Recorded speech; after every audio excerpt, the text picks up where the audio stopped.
बोलिए संत शिरोमणि गुरु घासीदास बाबा की जय। छत्तीसगढ़ महतारी की जय।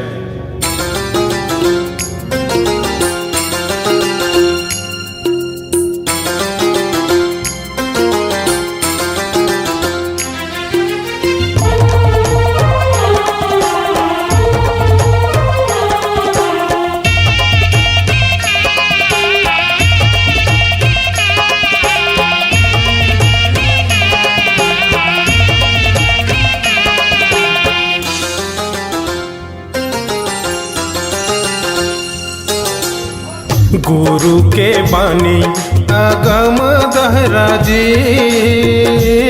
तोरे हीरा जी नगानी। चमकाले भैया जी तोरे हीरा जी नगानी।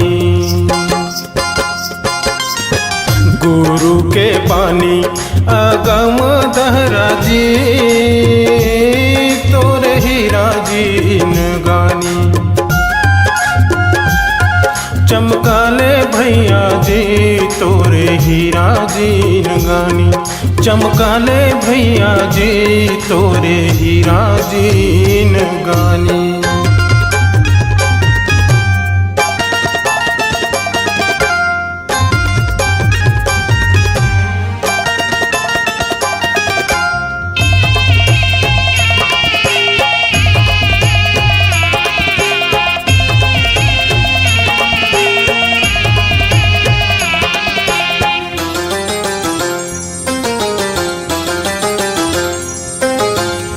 नामायन गंगा नहाले संगीरे, तोरे काया तर जाही। नहाले संगीरे काया तोरे तर जाही।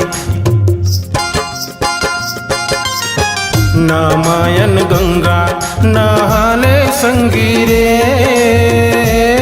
तोरे काया तर जाही। निर्मोही भैया गा माया सकरी माँ बांधे। निर्मोही भैया गा माया सकरी माँ बांधे। गुरु के पानी अगम दहरा जी, तोरे हीरा जी नगानी। चमकाले भैया जी तोरे हीरा जी नगानी। चमकाले भैया जी तोरे हीरा जी नगानी।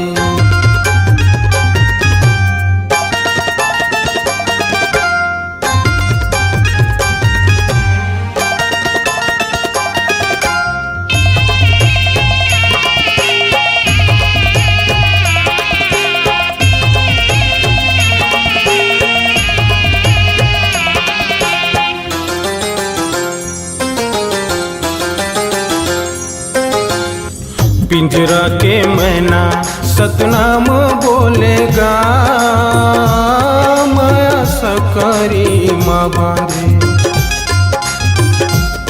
निर्मोही भैया गा माया सकरी माँ बांधे। पिंजरा के मैना सतनाम बोलेगा,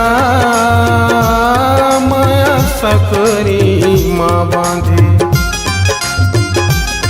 निर्मोही भैया गा माया सकरी माँ बांधे। निर्मोही भैया गा माया सकरी माँ बांधे। पिंजरा के मैना सतनाम बोलेगा, माया सकरी माँ बांधे। निर्मोही भैया गा माया सकरी माँ बांधे। पिंजरा के मैना सतनाम बोलेगा, माया सकरी माँ बांधे। निर्मोही भैया गा माया सकरी माँ बांधे। निर्मोही भैया गा माया सकरी माँ बांधे। निर्मोही भैया गा निर्मोही भैया